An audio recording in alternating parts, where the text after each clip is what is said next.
Hello everyone, स्वागत है आपका आपके अपने educational channel iconic Sangeeta maths academy में। कैसे हैं आप लोग? आई होप सब लोग अच्छे से होंगे। तो चलिए, हम लोगों ने जो केंद्रीय विद्यालय का एक सैम्पल पेपर स्टार्ट किया था पीरियोडिक 1 का, ठीक है, उसके हम सेक्शन ए, बी और सी कर चुके थे। ठीक है, आज हम क्या करेंगे, सेक्शन डी करेंगे। ठीक है, और इसके इंस्ट्रक्शंस वगैरह तो मैंने आपको पहले वीडियो में बता ही दिए थे। तो चलिए विदाउट एनी डिले देख लेते हैं कि सेक्शन डी में हमारे कैसे क्वेश्चंस हैं। और ये ध्यान रखिएगा कि सेक्शन डी के क्वेश्चंस ही सबसे ज़्यादा मार्क्स के होते हैं। तो जो मैं करा रही हूँ उसको अच्छे से प्रैक्टिस करिएगा, क्योंकि उसी टाइप के क्वेश्चन ज़्यादातर आते हैं। ठीक है, तो चलिए स्टार्ट करते हैं। तो ये देखिए, ये आ गया हमारा सेक्शन डी, और सेक्शन डी में हमारा पहला क्वेश्चन है, यानी 13 क्वेश्चन है इस पेपर का। The following figure guns and runs are parallelograms. ये हमें 2 पैलोग्राम्स गिवन हैं। Then find x and y, और जो भी हमें लेंथ गिवन है ये सब सेंटीमीटर में गिवन है। ठीक है, तो देखिए सबसे पहला हम फिगर ले लेते हैं, फर्स्ट पार्ट को सॉल्व करते हैं। देखिए हमारे पास ये कह रहे हैं कि ये जो गन्स है यानी GUNS ये एक पैलोग्राम है। तो देखिए पैलोग्राम की प्रॉपर्टीज़ क्या होती हैं कि इसके आमने सामने की साइड्स कैसी होती हैं, इक्वल होती हैं। कैसी होती हैं? इक्वल होती हैं। तो देखिए अगर ये साइड और ये साइड इक्वल है तो इट मीन्स हम ये कह सकते हैं कि 3x = 18 होगा, है ना। तो जब हमें 3x = 18 मिल गया, अब इसमें कोई और वेरिएबल तो है नहीं, तो यहाँ से हमें सीधे x की वैल्यू मिल जाएगी। क्या? 18/3। ये जो 3 है ये अपॉन में चला जाएगा, तो 3 × 6 = 18 हो गया। तो हमारे पास x की वैल्यू कितनी आ गई? 6 आ गई। ठीक है, सिमिलरली अब ये वाली साइड GU वाली साइड SN के इक्वल होगी। तो हम ये कह सकते हैं कि 3y - 1, ये GU की लेंथ कितनी दी है? 3y - 1 दी है। तो ये किसके इक्वल होगी? 26 के इक्वल होगी, है ना। जब 26 के इक्वल होगी तो 3y = कितना हो जाएगा? ये 1 उधर जाके प्लस हो जाएगा, तो 26 + 1 कितना हो जाएगा? 27 हो जाएगा। तो y हमारे पास कितना आ जाएगा? 27/3, यानी 3 × 9 = 27। तो y की वैल्यू हमारे पास कितनी आ गई? 9 आ गई। तो यहाँ पर हमें x और y फर्स्ट पार्ट के लिए मिल गए कितने? 6 और 9। तो इस तरह से हमें इस क्वेश्चन को सॉल्व करना है। ठीक है, अब नेक्स्ट पार्ट में देखते हैं। नेक्स्ट पार्ट में हमें थोड़ा दूसरे तरह से दिया है। ये क्या दिया है नेक्स्ट पार्ट में? नेक्स्ट पार्ट में ये कह रहे हैं कि रन्स एक पैरेललोग्राम है। क्या है? एक पैरेललोग्राम है। ठीक है, और इसमें भी आपको x और y फाइंड आउट करना है। तो यहाँ पर हम दूसरी चीज़ यूज़ करेंगे। देखिए हमें इसमें SU और NR या RN क्या दिए हैं? दोनों डायगोनल्स दिए हैं। क्या दिए हैं? डायगोनल्स दिए हैं। तो पैरेललोग्राम में जो डायगोनल्स होते हैं उनकी एक प्रॉपर्टी होती है कि ये एक दूसरे को क्या करते हैं? बाइसेक्ट करते हैं। बाइसेक्ट का मतलब होता है कि ये इक्वली डिवाइड करते हैं। क्या करते हैं? एक दूसरे को इक्वली डिवाइड करते हैं। तो अगर मैं इसे O ले लूँ तो हमारे पास ये जो RO है ये ON के इक्वल होगा। क्या होगा? क्योंकि ये बाइसेक्ट है, इक्वली डिवाइड होगा, तो जो RN है, सॉरी RO जो है वो ON के इक्वल होगा ना। ठीक है, तो हमारे पास क्या आ जाएगा? ON कितना है? x + y, और RO कितना है? 16। तो हमने यहाँ लिख दिया x + y = 16। अभी तो ये एक इक्वेशन 2 वेरिएबल में है, तो इसको हम ऐसे छोड़ते हैं। नेक्स्ट हम लेते हैं, हमारे पास ये जो SU है ये भी एक डायगोनल है, तो ये भी बाइसेक्ट हो रहा है, तो ये SO = OU के होगा। क्या होगा? SO = OU होगा, है ना। तो इसमें भी हमें क्या मिल जाएगा? y + 7। अब हमारा OU कितना है? y + 7, और ये कितना है? 20। तो y यहाँ से हमें मिल गया कितना? 20 - 7। तो y की वैल्यू कितनी आ जाएगी? 13 आ जाएगी। तो ये जो y की वैल्यू आई इसे अब आप यहाँ रख दीजिए। ठीक है, तो हमारे पास x की वैल्यू कितनी आ जाएगी? 3 आ जाएगी। तो यहाँ से हमें x की और y की वैल्यू क्या क्या मिल गई? x = 3 और y = 13। तो इस वाले पार्ट में हमारे पास x और y की वैल्यूज़। अच्छा, इसमें इन्होंने क्योंकि बोला है कि लेंथ r इन सेंटीमीटर, तो आपको ये सेंटीमीटर ज़रूर लिखना है। जो भी यूनिट दी है वो ज़रूर लिखनी है आपको। अगर आपने नहीं लिखी तो उसका आधा या 1 मार्क्स भी कट सकते हैं। ठीक है, तो चलिए देखते हैं कि नेक्स्ट क्वेश्चन क्या है। नेक्स्ट क्वेश्चन है हमारा, बहुत ही इंपॉर्टेंट क्वेश्चन है ये। इस तरह का क्वेश्चन तो बहुत ही ज़्यादा पूछा जाता है। क्या है ये क्वेश्चन? देखिए, I have saved a total of rupees 300 in coins of denomination ₹1, ₹2, ₹5। जैसे सपोज़ करो आपके पास एक पिगी बैंक है ना। पिगी बैंक में आप क्या कर रहे हो, आपको ₹1 मिला किसी से तो आपने उसमें ₹1 डाल दिया, ₹2 मिले तो ₹2 डाल दिए, ₹5 मिले तो ₹5 डाल दिए, और ओवरऑल आपके पिगी बैंक में जो पैसे कलेक्ट हुए वो कितने हैं, ₹300 हैं। ठीक है, अब ये कह रहे हैं जो नंबर ऑफ ₹2 कॉइन्स हैं वो is 3 times the number of ₹5 coins. यानी हमें किससे कंपैरिजन किया जा रहा है, ₹5 के कॉइन से, है ना। तो इट मीन्स अगर ₹5 के जो कॉइन्स हैं वो अगर x हैं तो जो ₹2 के कॉइन्स हैं वो उसके डबल होंगे, सॉरी ट्रिपल होंगे, क्योंकि यहाँ पे 3 टाइम्स दिया गया है ना। तो ये ₹5 के कॉइन्स हैं और ये ₹2 के कॉइन्स हो गए। अब ये कह रहे हैं the total number of coins is 160। इन्होंने हमें ये नहीं बताया कि ₹1 के कितने कॉइन्स हैं, इन्होंने बोला है कि टोटल नंबर ऑफ जो कॉइन्स हैं वो कितने हैं, 160 हैं। कितने हैं, 160 हैं। तो ₹1 के जो हम कॉइन मानेंगे वो क्या मानेंगे कि 160 में से अगर हम ₹5 वाले और ₹2 वाले कॉइन्स को प्लस करके क्या कर दें, माइनस कर दें, क्या कर दें, माइनस कर दें, तो ये हमारे पास ₹1 के नंबर ऑफ कॉइन्स आ गए। क्या आ गए, ₹1 के नंबर ऑफ कॉइन्स आ गए। ठीक है, अब इन्होंने क्या बोला है आगे, how many coins of each denomination are with me, what are the benefits of savings. Savings के क्या बेनिफिट होते हैं ये तो आप लोग खुद भी लिख सकते हैं।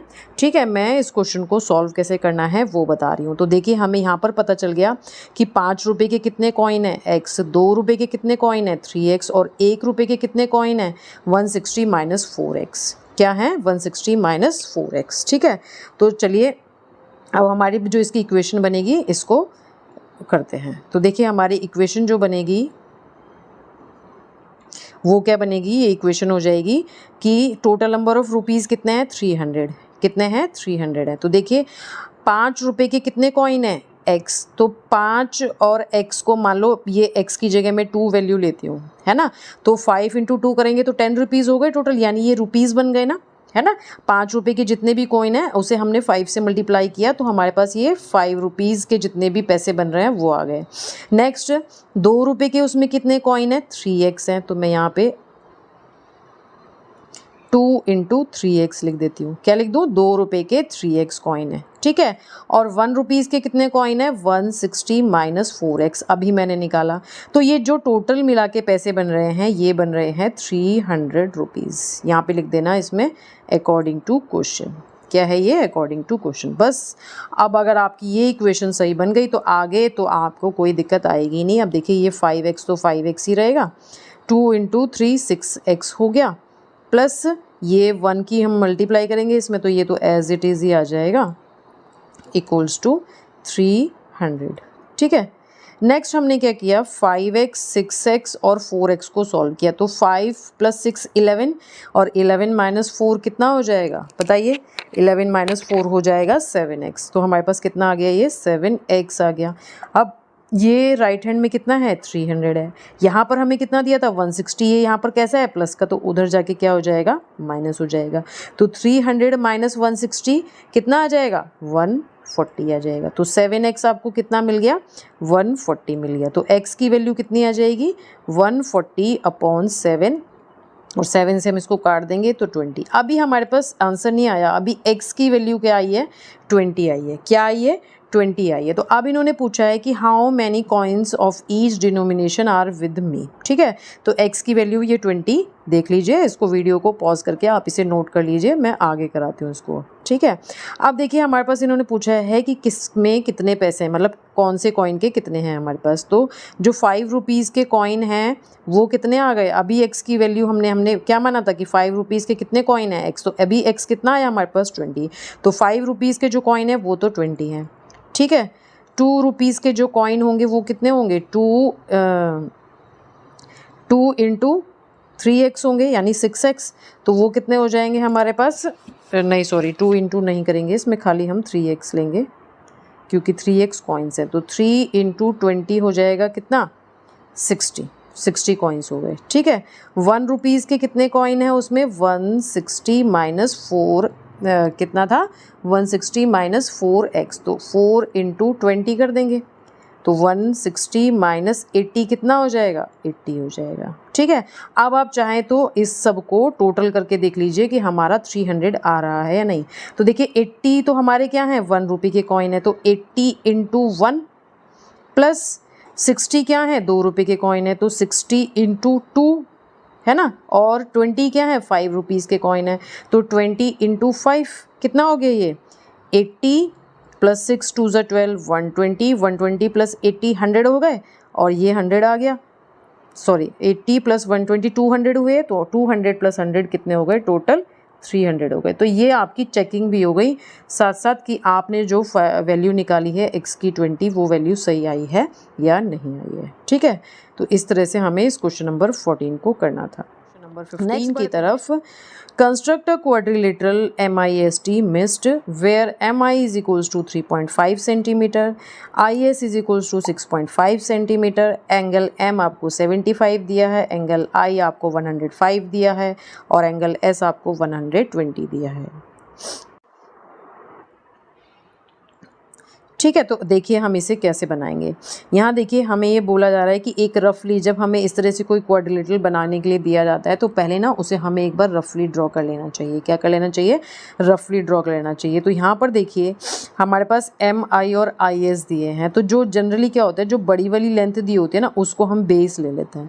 तो हमने यहाँ पर क्या करा, बेस सपोज हमने ले लिया कि ये हमारा क्या है, IS 6.5 सेंटीमीटर है। ठीक है, अब हमें एंगल I कितना दिया है, M तो हमने यहाँ पे लिया नहीं, तो हम एंगल I देखेंगे। एंगल I कितना है, 105, तो 105 तो कितना होता है, 90 से बड़ा होता है, तो इट मीन्स जो हमारा एंगल I होगा वो कुछ इस तरह से जाएगा, है ना, ये एंगल हमारा 105 होगा। ठीक है, नेक्स्ट एंगल S कितना दिया है, 120 दिया है, कितना दिया है, 120 दिया है, तो 120 हमारा ये हो जाएगा, वो भी इसी तरह से होगा कुछ, तो ये एंगल हमारा कितना आ गया, 120। और देखिए ये आपको ऐसे नहीं कि आप प्रोटेक्टर से बनाएंगे, इसे आपको कंपास से बनाना होगा। एंगल 105, अगर जो भी नंबर्स हमारे 15 से डिविजिबल होते हैं वो एंगल्स को हम कंपास से बना सकते हैं। तो अगर आपका 105 15 से डिविजिबल है तो आप कंपास से बनाएंगे, अगर नहीं है तो फिर आप उसे प्रोटेक्टर से बना सकते हैं। ठीक है, तो ये 120 हो गया, ये 105 हो गया। अब क्या बचा, अब हमारे पास हमने ये एंगल बचा है और एक लेंथ बची है, तो हम क्या करें, अब MI ड्रॉ कर लेते हैं। ये देखिए ये I है हमारा, क्या है ये वाला हमारा I है, तो हम यहाँ से क्या करेंगे, यहाँ पर निडल रखेंगे अपने कंपास की और उसमें 3.5 सेंटीमीटर का डिस्टेंस लेके हम यहाँ से एक आर्क लगाएंगे 3.5, और ये हम क्या मानेंगे कि ये M पॉइंट है। क्या है, ये M पॉइंट है, और ये वाली जो डिस्टेंस होगी ये कितनी होगी, 3.5 सेंटीमीटर होगी। ठीक है, नेक्स्ट अब आपको क्या करना है, यहाँ पर रखना है अपने कंपास को, कहाँ पर, यहाँ M पर, क्या करना है, M पर रखना है। और अब इस वाली लाइन पर आप क्या करोगे, एंगल 75 बनाओगे। क्या करोगे, 75 का एंगल बनाओगे। तो 75 का एंगल हमारा कुछ इस तरह से जाएगा, क्योंकि 90 तो ऐसे होगा तो नीचे होगा 90 से, तो 90 से नीचे जाएगा, यानी कुछ इस तरह से बनेगा। ये देखिए मैं रफली बता रही हूँ आपको, तो इसमें कुछ इधर उधर हो सकती हैं चीज़ें, आप इसको फाइनली जब बनाएंगे तो ये सही से बनेगा। तो MIS और ये हमें क्या मिल जाएगा, T मिल जाएगा। ठीक है, क्योंकि हमारे पास ये जो हम लाइन ड्रॉ करेंगे इसे हम आगे तक बढ़ा सकते हैं, तो इसकी हमें ज़रूरत नहीं है कि यहाँ पर हमें कितनी इसकी लेंथ दी है। ठीक है, तो इस तरह से हमें इसको बनाना है। मतलब एक बार मैं इसको फिर से बता देती हूँ यहाँ पर कि ये कुछ इस तरह से बनेगा आपका, कि ये 105 हो गया, ये 120 हो गया, यहाँ से आपने एक लेंथ ली IS हो गया, ये M हो गया, यहाँ से आपका 125 कुछ जा रहा है, और ये T हो गया, ये 105, ये 120, और ये ज़रूर मेंशन करिएगा ये 6.5 है, ये 3.5 है। ये सारी चीज़ें जो भी लेबलिंग है वो ज़रूर करना, जो भी हमें गिवन है। ठीक है, और इस तरह से हमें इसे क्वाड्रिलेटरल को बनाना है। ठीक है, नेक्स्ट बढ़ते हैं क्वेश्चन नंबर 16 की तरफ, और इस सेक्शन का last question, the weekly wages in rupees of 30 workers in a factory are. ये हमें वीकली वेजेस दी हैं सारी की सारी। वेजेस क्या होती हैं पता है, जो लोग मजदूरी करते हैं जिनको उसी दिन उसका पैसा मिल जाता है, वो वेज होता है। क्या होता है, वेज होता है। कई बच्चों को ये चीज़ नहीं पता होती कि वेज क्या होता है। तो यहाँ पर क्या है, अब यहाँ पर उसी के दिन का ना देके, उसी दिन का ना देके वीकली का दे रखा है। क्या दे रखा है कि एक हफ्ते में वो जितना काम करते हैं उस एक हफ्ते का पैसा मिलता है, तो वो क्या होता है, वेज होता है। तो 30 वर्कर्स का ये हमें वेज दे रखा है। तो ये कह रहे हैं using tally marks make a frequency table with intervals. अब आपको ये भी बोला इन्होंने कि आपको इंटरवल, क्लास इंटरवल क्या लेना है, 800 से 810, यानी 10 के डिफरेंस पे आपको क्लास इंटरवल लेना है, और 810 से 820। अब आप ये देख लीजिएगा कि इसमें मैक्सिमम कहाँ तक जा रहा है, जितना भी मैक्सिमम जा रहा होगा वहाँ तक आप इसको ले लीजिए, ठीक है। Draw a histogram for the frequency table and answer the following question. अब ये कह रहे हैं कि इसका आपको एक हिस्टोग्राम भी बनाना है, ठीक है, और इन क्वेश्चंस के आंसर देने हैं। क्या, which group has the maximum number of workers, how many workers earn ₹850 and more, and how many workers earn less than ₹850, ठीक है। तो यहाँ देखिए, इसका मैंने एक पहले से टेबल प्रिपेयर करा हुआ है, वो मैं आपको शो कर देती हूँ। तो देखिए ये है ये टेबल, ये क्लास इंटरवल ले लिए हमने, ये क्लास इंटरवल है, टेली मार्क्स है, और ये इसकी फ्रीक्वेंसी हो गई, ठीक है। तो 800 से 810 तक जो भी टोटल नंबर ऑफ आ रहे हैं क्या कहते हैं वर्कर्स, वो कितने हैं, 3 हैं। तो मैंने यहाँ पर ऐसे टैली मार्क्स ले लिए और इसको टोटल करके यहाँ 3 लिख दिया। इसी तरह से सिमिलरली आपको 810 से 820 तक के बीच में जितने भी होंगे वो कितने आ रहे हैं, टोटल 2 आ रहे हैं। 820 से 830 के बीच में सिर्फ एक है, मतलब ये वो कह रहे हैं कि जिनका वेज 820 रुपये से 830 के बीच में है वो सिर्फ एक ही है। जिनका वेज 830 से 840 के बीच में है वो 9 लोग हैं। 840 से 850 तक 5 लोग हैं। तो इस तरह से हमें एक टेबल प्रिपेयर करनी है ये, ठीक है। तो आप वीडियो पॉज करके ये टेबल पहले आप अपने आप बना के देखिए और फिर आप यहाँ से उसे चेक करके देख सकते हैं। तो चलिए बढ़ते हैं अब हम अपने क्वेश्चन की तरफ, ठीक है। क्वेश्चन में हमें क्या क्या दिया था वो देख लेते हैं। तो देखिए ये हमारा क्वेश्चन आ गया। अब वहाँ पर टेबल आप ध्यान रखिएगा, उस टेबल को बना लीजिएगा, और जब टेबल सामने रखी है तो उसके अकॉर्डिंग आपको इनके क्वेश्चंस के आंसर देना है। तो सबसे पहले तो इन्होंने बोला है कि क्या है कि इसका एक हिस्टोग्राम बनाना है। तो हिस्टोग्राम बनाने के लिए सपोज़ मैं, चलिए एक ब्लैंक पेज ले लेती हूँ, यहाँ पर आपको क्लियर नहीं होगा ये, ठीक है। देखिए मैंने एक ये ब्लैंक पेज ले लिया, यहाँ पे आपको बताती हूँ कि हिस्टोग्राम कैसे बनेगा, ठीक है। तो देखिए आपको क्या करना है, ये लेना है इस तरह से, ठीक है। यहाँ पर जैसे भी हमें ज़रूरत है उसके अकॉर्डिंग हम इसको बना लेते हैं, ठीक है। तो यहाँ पर आप क्या करेंगे, ये सपोज़ आपने यहाँ पर आप क्लास इंटरवल लेंगे 800 हो गया, सपोज़ मैं इधर लिख देती हूँ 810, 820, 830, 840, ठीक है, 850, 860, 870, है ना।